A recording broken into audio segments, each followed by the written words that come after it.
साथियों नमस्कार सभी को। कल गणतंत्र दिवस की आपको अग्रिम शुभकामनाएं। आप सभी जानते हो कि ये आंदोलन जो हमारा 6 जनवरी से जारी है, जयपुर में हमने शुरू किया था। जयपुर में शहीद स्मारक पर खड़े होकर हमने सरकार से सवाल किया था कि जो राजस्थान की प्रतिभा है, राजस्थान के बच्चे हैं जो मेहनत करते हैं, माँ बाप उनके बच्चों के बचपन से सपने देखते हैं कि पढ़ा लिखा के बच्चे को नौकरी लगाएंगे, उसकी ज़िंदगी संवरेगी, परिवार की जो हालत है वो सुधरेगी। तो ये पैसे जो लाखों रुपए उसके ऊपर खर्च करते हैं, इतना समय जो है बर्बाद करते हैं, फिर पता चलता है कि कोई बत्तीलाल भजनलाल जैसा प्रिंटर लगा के एग्ज़ाम से पहले पेपर बांट देता है। तो मेरा एक तो प्रश्न आपके माध्यम से ये है, आप भी पूछिए, राजस्थान के मुख्यमंत्री से पूछिए प्रश्न कि परिभाषा, पेपर आउट की परिभाषा क्या होती है, किसको पेपर आउट बोलते हैं। प्रिंटर लगा के और जो एग्ज़ाम में पेपर आने वाले हैं वो सबके पास पहुंच जाए फिर भी पेपर आउट नहीं है। एक दिन पहले व्हाट्सएप पे हजारों लोगों के पास में पेपर पहुंच जाए, उसकी की पहुंच जाए, आंसर की पहुंच जाए, तब भी पेपर आउट नहीं है। हजारों बेईमान आदमी नियुक्ति के लिए तैयार बैठे हैं, फिर भी पेपर आउट नहीं है।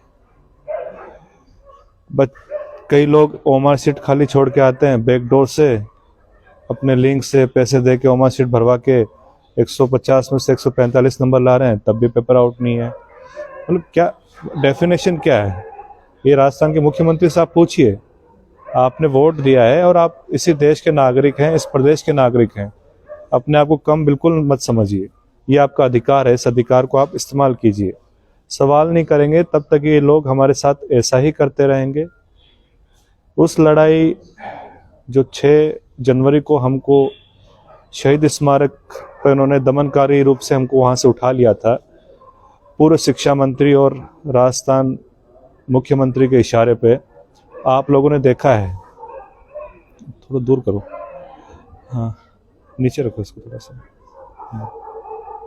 आप लोगों ने देखा है कि एक भी ऐसी फुटेज 6 तारीख की शहीद स्मारक की जयपुर की दिखा दीजिए जिसमें हम अशांति फैला रहे हो या कोरोना फैला रहे हैं। पुलिस के अधिकारी मुझसे बात कर रहे हैं, मैंने मास्क लगा रखा है, उन्होंने मास्क नहीं लगा रखा था। तो क्या कानून आम लोगों के लिए? इनके मंत्री जो हैं वो लाखों की हजारों की भीड़ अभी भी कर रहे हैं, कार्यक्रम कर रहे हैं, तब कोरोना नहीं फैलता है। हम 5, 10, 20, 50 आदमी, 100 आदमी पूरी तरह से कोविड प्रोटोकॉल गाइडलाइन की पालना करते हुए अपना आंदोलन करते हैं, सरकार से सवाल करते हैं, चैलेंज करते हैं, तब हम कोरोना फैला रहे हैं।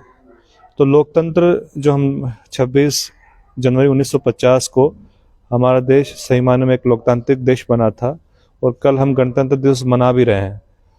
तो ये जो कर रहे हैं, जो हमारा धरना स्थल था गांव में, कल पुलिस गई, टेंट उखाड़ लिए, जो हमारे विद्यार्थी बैठे थे उनको वहां से उठा लिया गया, महिलाओं के साथ बदसलूकी करी गई। आप लोगों ने वीडियो में देखा भी होगा। क्या यही लोकतंत्र है? प्रदेश के मुखिया के खिलाफ बोलना, ये क्या लोकतंत्र के खिलाफ है? फ्रीडम ऑफ स्पीच ये हमारा फंडामेंटल राइट है, हमारा मूल अधिकार है, बोलने की आज़ादी, ये भी छीन ली गई है। तो ये तो अलोकतांत्रिक होते जा रहे हैं। हम लोकतांत्रिक कहाँ हैं? मैं साथियों आपसे ये कहना चाहता हूँ कि मेरा कोई हित नहीं है इस चीज़ में। किसी को लगता है कि ये वो कर रहा है, आगे अपना फ्यूचर बनाने के लिए कर रहा है, कोई मूर्ख ही होगा जो अपने अच्छी खासी नौकरी, इतनी अब सैलरी बताऊंगा नहीं पर बहुत अच्छी सैलरी छोड़ के, जयपुर में मैं था, जयपुर से रिज़ाइन दिया मैंने, वो छोड़ के, और मैं सब कुछ करके आगे मैं अपना फ्यूचर बना लूँगा। तो मुझसे ज़्यादा कोई मूर्ख आदमी नहीं होगा जो लोग कहते हैं कि ये अपना और ही कैरियर, राजनीतिक कैरियर की तलाश में है, ये है वो करके। मैं पहले भी कह चुका हूँ कि मेरा कोई राजनीतिक लिंक दिखा दीजिए, मैं आंदोलन वहीं ख़त्म कर दूंगा। यहाँ पे मैं हॉस्पिटलाइज हूँ 5 दिन से, मेरे से आके मिल रहे हैं, कई पार्टी के प्रतिनिधि भी मिल रहे हैं, मैं किसी को मना नहीं कर रहा। मुख्यमंत्री भी यहाँ पे आके मुझसे मिलेंगे, मैं उनको मना नहीं करूँगा, पर इसका अर्थ ये नहीं हो गया कि मैं किसी पार्टी से जुड़ा हुआ हूँ। अब जो लड़ाई हमने शुरू करी थी, उस लड़ाई में बराबर ये आप देखो, उसको आप बारीक से यदि आप इस 8-10 दिन 15 दिन को आप देखोगे, तो जिस दिन हमने ये अपने आंदोलन में धरना वहाँ पर शहीद स्मारक में देना तय किया था, उस दिन रात को उन्होंने धारा 144 लगा दी, यानी उनको हमारा डर था। उसके बाद में मैंने प्रेस कॉन्फ्रेंस करी थी 12 जनवरी को यहाँ पर जुन्नू में। उस प्रेस कॉन्फ्रेंस में हमने ये कहा था कि जो रिट है उसके फॉर्म भरवाए जा रहे हैं और अभी तक सर्टिफिकेट जारी नहीं हुआ है, रात को तुरंत सर्टिफिकेट जारी हो जाता है। हम 17 तारीख को धरने पे बैठते हैं, आमरण अनशन पे बैठता हूँ मैं। 2 दिन 3 दिन बाद में जो ये बोलते हैं मुख्य आरोपी मास्टरमाइंड भजनलाल है, उसको पकड़ लेते हैं। मैं उसको मास्टरमाइंड नहीं मानता हूँ। मास्टरमाइंड तो उसके ऊपर कई लोग हैं, वो तो एक नदी है, नदी भी नहीं है, नाला है। ये सब मोहरे हैं, ये नाले हैं। नाले का पानी कहाँ जाके मिलता है? नदी में। नदी कौन है? जो शिक्षा मंत्री हैं, जो हमारे पूर्व शिक्षा मंत्री, वो नदी हैं। उनके साथ में जो चेयरमैन बैठे हैं राजस्थान माध्यमिक शिक्षा बोर्ड के, वो नदी हैं। जो इसमें ब्यूरोक्रेट्स हैं, इन्वॉल्व हैं, वो नदी हैं। ये नदी आगे जाके कहाँ मिलेगी? सागर में मिलेगी। कौन सागर है? महासागर भी है। तो ये सीबीआई इंक्वायरी इन चीज़ों की नहीं होगी तब तक ये लोग नहीं फंसेंगे। आप बहकाव में मत आओ। ये भजनलाल, ये छोटे मोटे लोगों को पकड़ के और आपको बेवकूफ़ बना रहे हैं कि हमने पकड़ लिया। भजनलाल को देखने से कहीं लगता है वो मास्टरमाइंड है? तो उस लड़ाई को हम जयपुर से लेके गांव पे इसलिए ले गए थे कि इस हमने नाम भी ये दिया था कि शहर से लेके गांव-गांव, ढाणी-ढाणी तक लड़ाई को ले जाना है। वहाँ भी उन्होंने किस तरीके से हमको जो हमारा आंदोलन है उसको कुचलने की कोशिश करी है। ये कितना ही डराने की कोशिश करें, कितना ही धमकाने की कोशिश करें, ना झुकेंगे ना डरेंगे। मैं अभी भी अनशन पे हूँ। मेरे 3 साथी हैं, उसमें 2 महिलाएं हैं। अब आप सोचो साथियों, एक महिला है सवाई माधोपुर की, संजू लता उनका नाम है। उन बेचारी का क्या हित है? वो इतना 10 घंटे का सफ़र करके यहाँ पे वो पहुँची हैं इतनी सर्दी में, अपने बच्चों को पीछे छोड़ के, अपने पति को, अपने माँ बाप को, अपने ससुराल को छोड़कर वो इतनी सर्दी में यहाँ पे आके अपनी मर्जी से आमरण अनशन पे बैठी हैं। उनका क्या हित है? उनको भी क्या कोई वो बनना है क्या? लीडर बनना है क्या?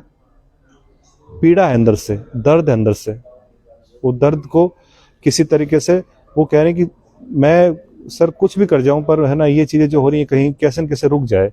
हमारे एक भाई हैं सामने उधर लेटे हुए हैं, सुमित, वो आमरण अनशन पे सीकर के हैं, सुमित शर्मा। उनको किसने जबरदस्ती करी उनके साथ में? पीड़ा है, एक दर्द है कि ये चीज़ें कब तक चलेंगी? कभी जाके तो रुकनी चाहिए। राजस्थान जो शूरवीरों की भूमि होता था और है भी, जो बलिदान, त्याग और शौर्य की भूमि राजस्थान को कहा जाता था, वो राजस्थान आज नकलस्तान के नाम से जाना जाता है। आप बाहर किसी दूसरे स्टेट में जाओगे तो लोग ये नकलस्तान के नाम से पुकारने लग जाएंगे आपको, और इन नेताओं की वजह से जो अपने आप को जननायक कहते हैं। इनके बच्चों को तो नहीं बनना, सरकारी नौकरी नहीं चाहिए इनके बच्चों को। ये तो इतना इनके पास में 7 पीढ़ियाँ बैठे बैठे खा सकते हैं। आप ही के बच्चों को चाहिए, आपके जो है हमारे गरीब हैं, किसान हैं, उनके बच्चों को नौकरी चाहिए। तो वो चीज़ें हम लोग चाहते हैं कि ये सिस्टम सुधार किया जाए, जिसमें जो भी नकल माफिया हैं, नकल गिरोह हैं, चाहे कोई हो, सीएम, चाहे उसमें सीएम हो, चाहे छोटा से छोटा व्यक्ति हो, उसमें यदि इन्वॉल्व है तो 10 साल से ज़्यादा उसकी सज़ा होनी चाहिए। नॉन बेलेबल ऑफेंस होना चाहिए, वो गैर जमानती अपराध की श्रेणी में उसको लाना चाहिए। दूसरा उसमें यह है कि जो भी ये नकल और उसमें शामिल है उनकी चल अचल संपत्ति तुरंत जब्त कर ली जाए। तीसरा ये है कि जो भी सरकारी संस्थान है, गैर सरकारी संस्थान है, जहाँ पर पेपर होते हैं, वहाँ पे यदि पेपर आउट होते हैं उनकी मान्यता रद्द कर दो, उनकी संपत्ति को सील कर दो, आप जब्त कर लीजिए। सरकारी गैर सरकारी कर्मचारियों पे सख्त आप है ना उन पे एक्शन लीजिए। वही उन पे कार्रवाई होनी चाहिए जो नकल माफिया पे होती है। तो ये हमारी मुख्य मुख्य मांगे रहेंगी। और एक दिन का सांकेतिक धरना आप लोग गाँव में, अपने छोटा गाँव हो चाहे बड़ा गाँव हो, बड़े लेवल पे आप उसको धरना दीजिए, उसका वीडियो बनाइए, उसका ज्ञापन जो हमारी मांगे हैं वो मांगे मैं सोशल मीडिया के द्वारा आप तक पहुंचा भी दूंगा, वरना आप मैंने बता दी हैं, उसको आप टाइप भी करवा सकते हैं। उन मांगों का ज्ञापन बनाइए और मुख्यमंत्री के नाम पर ज्ञापन दीजिए। ज्ञापन कहाँ दे सकते हैं? अपने वीडियो को दे सकते हैं, ग्राम विकास जो अधिकारी होता है उसको दीजिए, ग्राम सेवक को दीजिए, तहसीलदार को दीजिए, एसडीएम को दीजिए, कलेक्टर को दीजिए। उस ज्ञापन को मुख्यमंत्री तक पहुंचाइए ताकि हमारी सबकी आवाज़ इकट्ठी होकर वहां तक पहुंचे। महिलाएं हैं, हमारी बच्चियां हैं, वो बाहर नहीं निकल सकती, कुछ मजबूरियां होती है, तो अपने घर पे बैठे वीडियो बनाएं, सोशल मीडिया पे वीडियो डालें कि मैं भी इस आंदोलन के समर्थन में धरने पे बैठी हूं, मैं भी मुख्यमंत्री से सवाल करती हूं।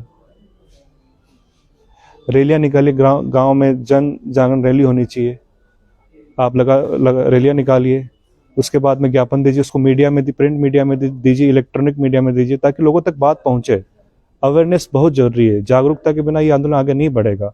और इस आंदोलन का कोई चेहरा नहीं है, न मैं भी चेहरा नहीं हूँ।